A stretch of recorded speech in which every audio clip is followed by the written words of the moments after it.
Coming to you from the Forge of Freedom studio in the heart of America. A podcast dedicated to preserving freedom and inspiring personal success. Freedom is born and lives through you, the individual, and it dies in the shadows of tyranny. Motivating our listeners to become well-rounded, freedom-minded people with the body of an athlete, the mind of a stoic, and the spirit of a warrior. The tree of liberty lives on through you, the Forge of Freedom. And now here's your host, Alex Ooley.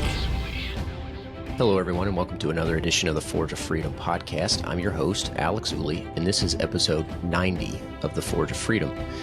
Today, I've got Mike Ooley back in the studio for Monday Gun Day. Welcome back to the show, Mike. Hey, Alex. Thanks for having me.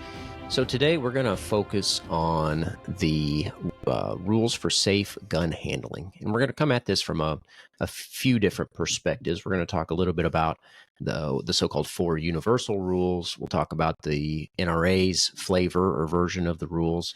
Then we'll also talk about the program that the NRA has for children, right? Sort of some rules with respect to children in particular. So, Mike, where do you want to start? You want to start with the universal rules, or how do you want to approach this? Well, I think let's just mention the fact that there really, there was this desire, Colonel Cooper in particular, Gunsight. People can listen to all of our past episodes about him and his influence on the firearms industry and gun handling and marksmanship and mindset and the whole combat triad. But he had 4 universal rules from Gunsight. They were... and I'll post those here on the screen. You post those there. The NRA has theirs. I like the NRA's in a way. It's 3 primary rules. But I've got my little card here that talks about always keep the gun pointed in a safe direction. Always keep your finger off the trigger until you're ready to fire, and always keep the gun unloaded until ready to use. But those, I think, so that they're not the same, but they are similar. So I think let's just talk about kind of what's in my mind in terms of making sure we cover those together. Sure. And the part of the motivation, and I talked about this in the last episode 88, not the last episode, but our last Monday Gun Day episode 88. Part of our motivation behind talking about these rules for safe gun handling is we just had Christmas recently, and lots of folks got firearms as gifts or gave firearms as gifts, and we want people to be responsible gun owners. And part of that is internalizing these rules for safe gun handling, because frankly, if we're responsible with our individual liberties, there will be less ammunition, less target for the gun control advocates and the people who want to take away our rights to take them away.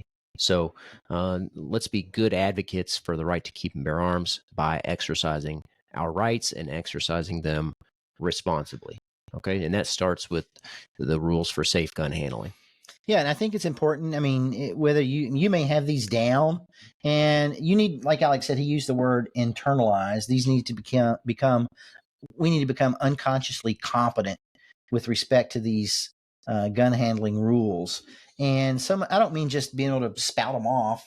I mean, it actually manifests itself. These, so that the rules manifest themselves every time you handle a firearm without you even thinking about it. Yeah, it's like Michael Jordan with his hand placement on a basketball. He doesn't have to think about where his hands and fingers are going on the basketball every time he shoots the ball.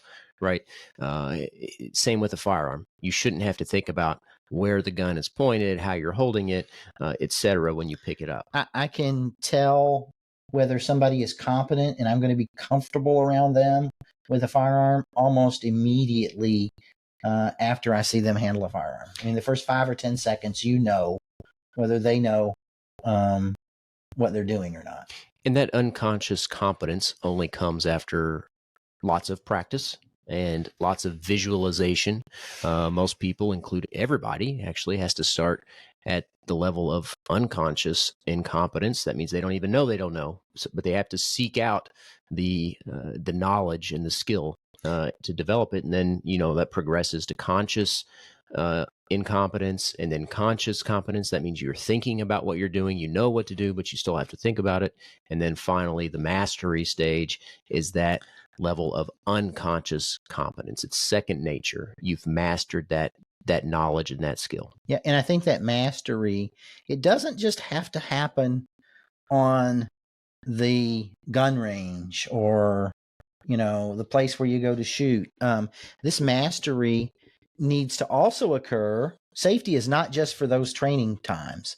This mastery of safety also applies when you may have to use the firearm in a very high stress situation where life and limb is at risk. Yeah. And you don't have time you're going to have to process lots of other things tactically and legally. And these safety things, because we see people get in trouble with safety things in an environment where they discharge a firearm or they discharge it in an area where they shouldn't. But anyway, you have to be safe. I don't care who you are, where you are, whether it's on the range, a police officer, or somebody in the military on a top secret, whatever. These safety rules are incredibly important. Yeah. So you've mentioned the NRA rules for safe gun handling. Always keep your firearm pointed in a safe direction. Always keep your finger off the trigger until you're ready to fire, and always keep the gun unloaded until you're ready to use it. Let's unpack those just a little bit, if that's okay. Or do you want to touch on the 4 universal rules first? No, let's just talk about them generally. Yeah. And first of all, one thing I like about the NRA rules, they use the word always. There's not an exception to any of these, ever, ever, ever. So one of the things we have to do is always keep our gun pointed in a safe direction. Well, what's a safe direction? That's always one thing that you have to think about there, and it's very difficult to do sometimes depending on the environment. And remember, like I said, at the range, it's easy. We all know where that's at. Our instructor tells us, or the range safety officer, there's signage, there's whatever. But a safe direction can sometimes be difficult to ascertain. And a safe direction is going to be a direction so that if you have a negligent discharge, it will cause the least amount of damage and no injury or death to a person, least amount of damage to property. So that's what we're talking about when we always keep the gun pointed in a safe direction. One thing I would mention, because I can't emphasize enough, this doesn't apply just to the typical range scenario. It may be in your house. Take your finger and just walk around your house while it's occupied and try to keep it pointed in a safe direction. For instance, we're upstairs right now. My wife, your mother, is down maybe in the office directly below us. So pointing down, although it's perfectly safe outside and in a range that might be okay in a range, it wouldn't be right here, right now. Mm-hmm. So practice, get a blue gun. If you know what a blue gun is, they're usually blue, but they're just a piece of plastic, and carry it around your home and practice opening doors, moving around the house and keeping that gun pointed in a safe direction. Throw in the fact that you may have to have a flashlight. You may have to open doorknobs. There may be other residents of the home in different rooms. So that always keep the gun pointed in a safe direction can be much more difficult than you may think. Yeah. And think about it in the Walmart parking lot. Right. But if you do it enough, if you think about it, visualize it, whether it's just your finger or a blue gun, that sort of concept of keeping your firearm pointed in a safe direction becomes ingrained, and it becomes easy for you to identify the safe direction based on the context. Yep. Okay. So the next one, always keep your finger off the trigger until you're ready to shoot. Yeah. And that one is, you might think that's pretty easy. Well, guess what? We teach basic firearms classes more than anything. And we tell people that in the classroom portion, we preach that. And I know people are thinking to themselves, well, how hard can that be to do that? Inevitably, almost everybody has difficulty with that when we get to the range, despite us repeating it time and time and time again for a few hours before we get on the range. And luckily, we're on a range where, guess what? They're pointing in a safe direction when they do violate that rule sometimes. But it's hard to keep your finger off the trigger until you're ready to shoot. It really is. And the basic notion is that when you're on the target, once you're ready to shoot, your finger goes to the trigger. When you're off the target, your finger immediately comes off the trigger. Okay. So that's the general rule of thumb. But the point is, your default position should be off the trigger. And there are so many people we see at the range and in gun stores who, when they pick up the firearm, their finger is touching the trigger or it's in the trigger guard. Okay. Which is not acceptable. That's the first clue that you're dealing with a novice and somebody that's not going to be safe, is when it's one reason I hate to go to gun shows, gun shops, or public ranges a lot of times is you see people pick up the firearm and the first thing they do is their finger goes inside the trigger guard. Exactly. And why is that important? You might ask. Well, obviously, if our finger is closer to the trigger, it's more likely that it's going to go off. But we have this thing. I mean, we're not doing these things simply to perform well on the range, okay, in front of the range safety officer. We want to do that and be completely safe. But the reason we teach these things is based on the notion that it is possible that we may have to use this tool to save somebody's life. Just like if we have a fire extinguisher, because we may have to save somebody's life and stop a fire. But if we have to save somebody's life, it's going to be a very high stress situation. And we have this thing called interlimb interaction or sympathetic squeeze. It's where we get excited. We do something with our non-shooting hand.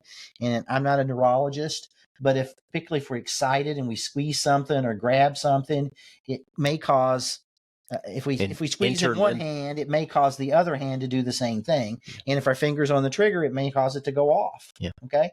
We may be in a scenario where it's dark and we trip on something and fall. If our finger is on the trigger, guess what?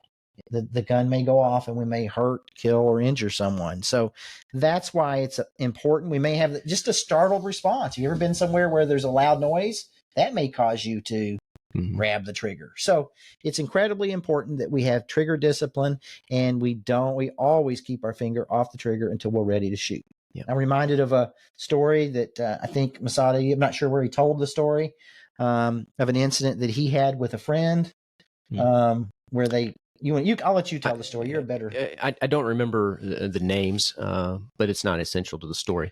But Masada Ayub, who we've talked about on many occasions, talked about a friend who was, I believe, hog hunting. I think it was John Strader. From a helicopter with I believe it was a revolver. I don't remember what the caliber was, but he was hunting from a helicopter with a revolver. The helicopter went down, it crashed, and he had his hand on the firearm and he had his finger off the trigger. And when it crashed, his hand and the firearm went through glass in the helicopter. And his finger, and they know this because of the way the scar was off the trigger the entire time through the crash, because there was a cut straight up his finger, his trigger finger, up his arm. So he maintained that trigger discipline through a helicopter crash, because guess what? He probably wasn't thinking about where his trigger finger was. It was just the default. He ingrained that position into his safe gun handling. But that's the kind of discipline we want with respect to your trigger finger, where you're keeping the muzzle pointed, those sorts of things, all these safety rules. As the NRA says, always. Yeah. I like that. Like you said, that they include always at the beginning of each rule. Yep. I think that's, I don't know. So one of our educational listeners will have to explain it, but that consistency in the use of that word, I think, is effective. Yeah. And then finally, with the NRA rules, the third one is always keep your firearm unloaded until you are ready to use it. Now, this one causes some confusion for some folks because they're like, well, what if I'm carrying it? Or what if I keep it in my bedside stand? Well, if you have it in those situations, you're ready to use it. The firearm is there for your protection and the protection of your family. So, but if you're going to store your firearm for any period of time, you should unload it. So unload it until ready to use. Okay. Yeah. That's the third rule. Now let's talk about, go ahead. Yeah. And then there's another kind of corollary rule. Maybe that's what you were getting to, is that always treat all guns as if they're loaded all the time. Yeah. Okay. That's I think is more important. And I don't mean to interrupt you, because that's the one thing I see. People will put their finger on the trigger. They'll keep not pointing in a safe direction. And then they'll say, after you note that, they'll say, oh, the gun wasn't loaded. Yeah. Yeah. Well, exactly. And the point of that is I have no idea what the answer to this is, but do you have any idea how many people are killed with a quote unloaded gun, end quote, every year? A lot. Yeah, we hear that all the time. People, as an excuse for handling their firearm in an unsafe manner, say, oh, it's unloaded. And then very frequently, people find out that, oh, it wasn't actually unloaded. And that happens whether they're just cavalierly handling their firearm or when they're cleaning their firearm. That happens a lot. So it's not something to take lightly. And that gets us to the next sort of set of rules or flavor of safe gun handling rules, which are these 4 universal rules. 2 of them are exactly the same. Keep your firearm pointed in a safe direction always. Okay, and always keep your finger off the trigger until ready to shoot or to fire. Those 2 are identical, but there are 2 others that are a little bit different. One that you've already mentioned is treat all guns as if they are loaded. Okay, which is just a reminder that even if you think the firearm is unloaded, you should treat it as if it were loaded. Okay. And then the other is always be sure of your target and what's beyond, which in my mind, and I want to know what you think about this, Mike, is basically an extension of the always keep the firearm pointed in a safe direction. Because part of a safe direction is knowing your target and what's beyond your target. Yeah, I might be a little distinction there. Know your target, what's beyond. I think you have to know your target, what's beside it, what's in front of it. And once again, I don't think about this as well. I do think about it in a range scenario. That's easy. That we know where downrange is at. There's a berm or there's whatever back there to stop rounds. But I mean, you may be in a situation where you have to defend yourself or defend your loved ones. Maybe in your house, you may need to shoot somebody. But if there's a backdrop of other people to the side or in the rear of that person, I mean, you may not be able to take a shot because of that, because of the distances or your abilities. So I think that's what that rule in my mind is about, at least partly in a real world scenario. Mm-hmm. But it's also important in a training scenario too. I mean, obviously we don't, bullets, when they're discharged from a muzzle, they can go a mile or more depending on the firearm and the caliber, and rifle versus pistol versus shotgun, all that sort of thing. So to me, that's what that rule is about, knowing that you have a safe backstop. Yeah, exactly. All right, so let's recap here a little bit, and then I want to talk, if it's okay with you, Mike, a little bit about the Eddie Eagle program for those people who have children or who have children in their home. And if you have firearms and children in the same location, you need to be familiar with how to handle that situation.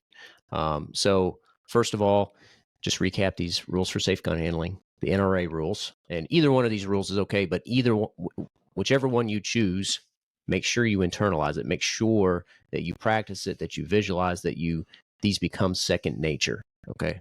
So the NRA rules: always keep the gun pointed in a safe direction. Always keep your finger off the trigger until you're ready to shoot. Always keep the gun unloaded until ready to use. And then the 4 gun safety rules: all guns are always loaded, or treat them as if they are.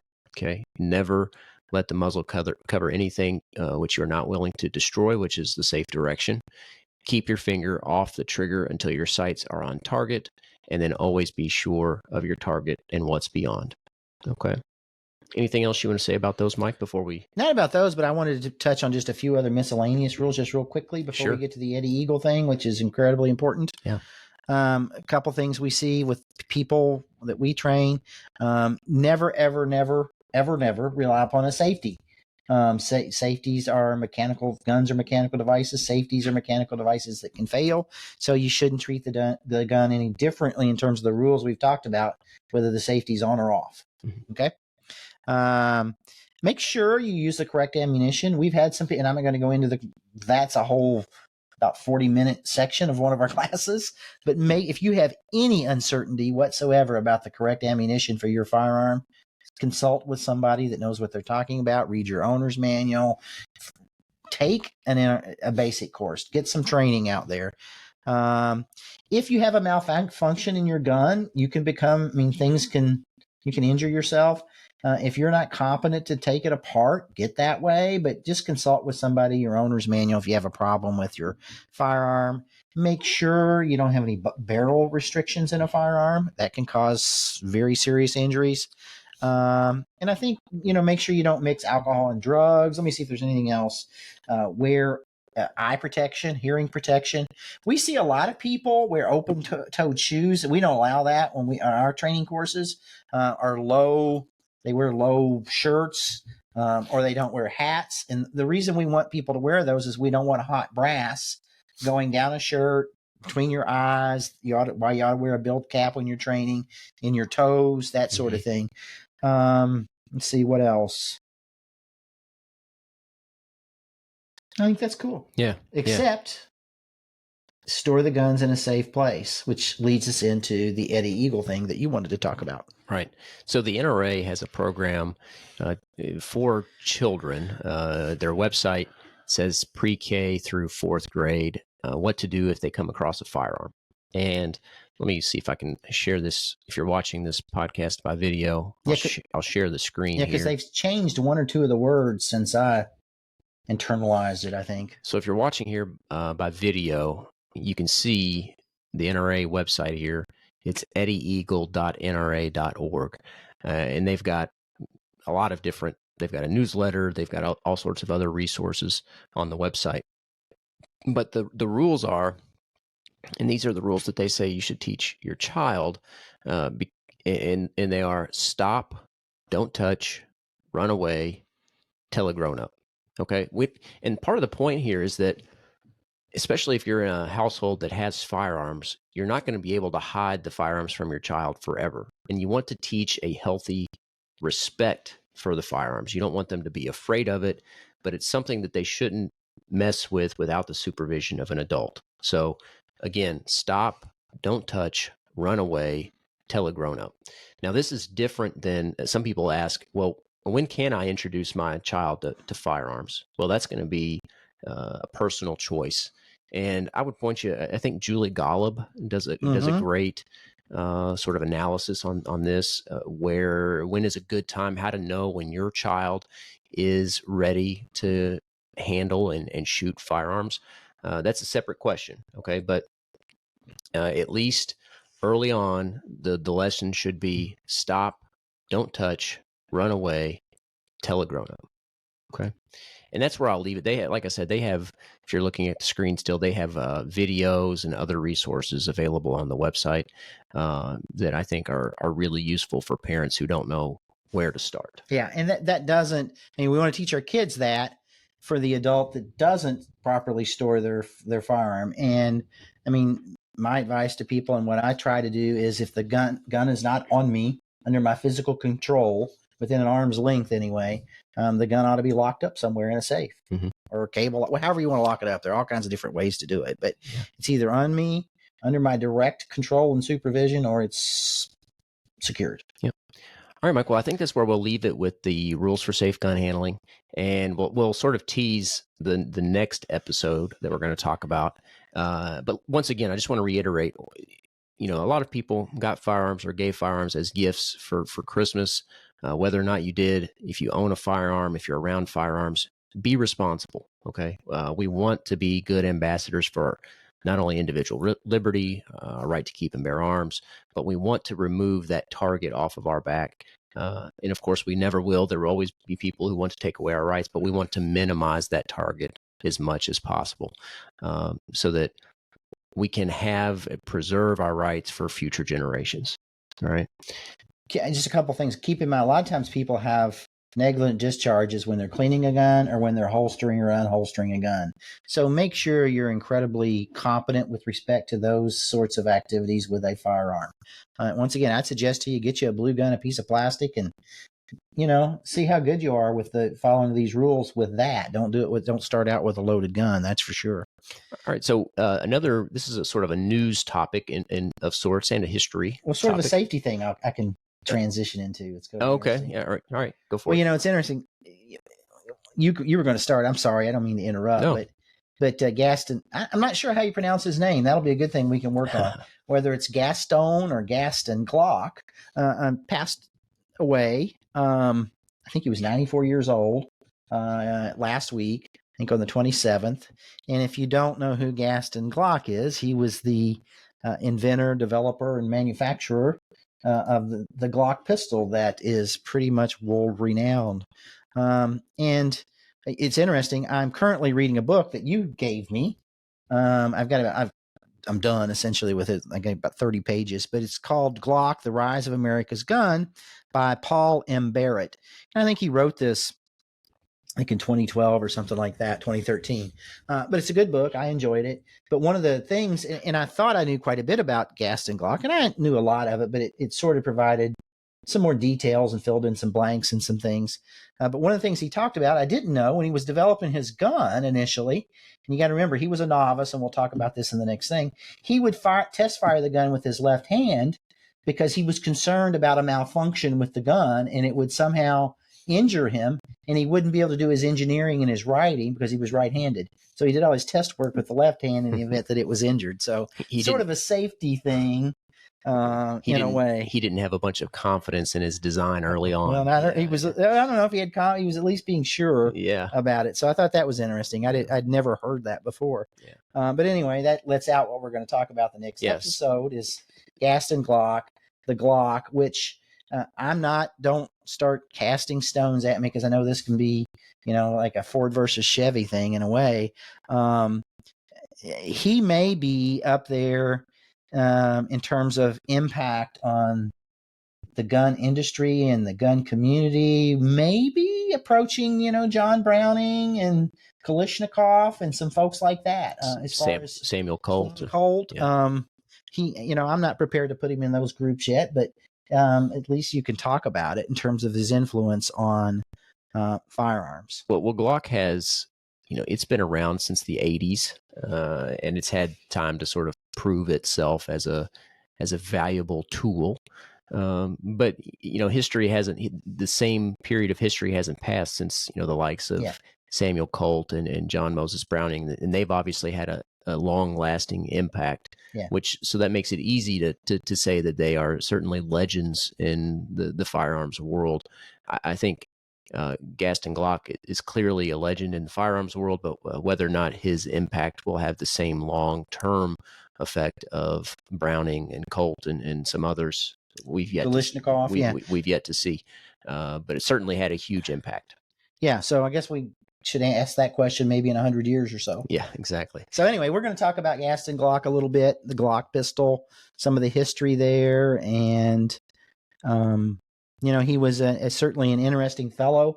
I find him fascinating in terms of, we don't know a lot about him. Interesting enough, what we know about him is because of depositions he gave here in this country, but which we'll talk about. We'll talk about next time. I'm starting to get started next week. Yeah, you can tell he can't wait. I can't wait. Yeah. All right. Well, Mike, thanks again for joining the show. I hope everybody got something out of it. Hope you internalize these rules for safe gun handling and pass them on to your children and your loved ones, so that they can be responsible gun owners and exercise their individual liberties responsibly, like I said, so that we can preserve those liberties for generations to come. So, Mike, thanks again for joining the show. Everybody, I hope you learned a little something. If you did, don't forget to like and subscribe if you haven't already. It helps us spread the message of freedom. And until next time, remember, you are the Forge of Freedom. Thanks for listening to this episode of Forge of Freedom. Be sure to subscribe wherever you heard this podcast so you never miss a future episode. For more information or to connect with Alex, you can go to forgeoffreedom.com or follow him on Twitter @ForgeOfFreedom. Until next time, remember, you are the Forge of Freedom.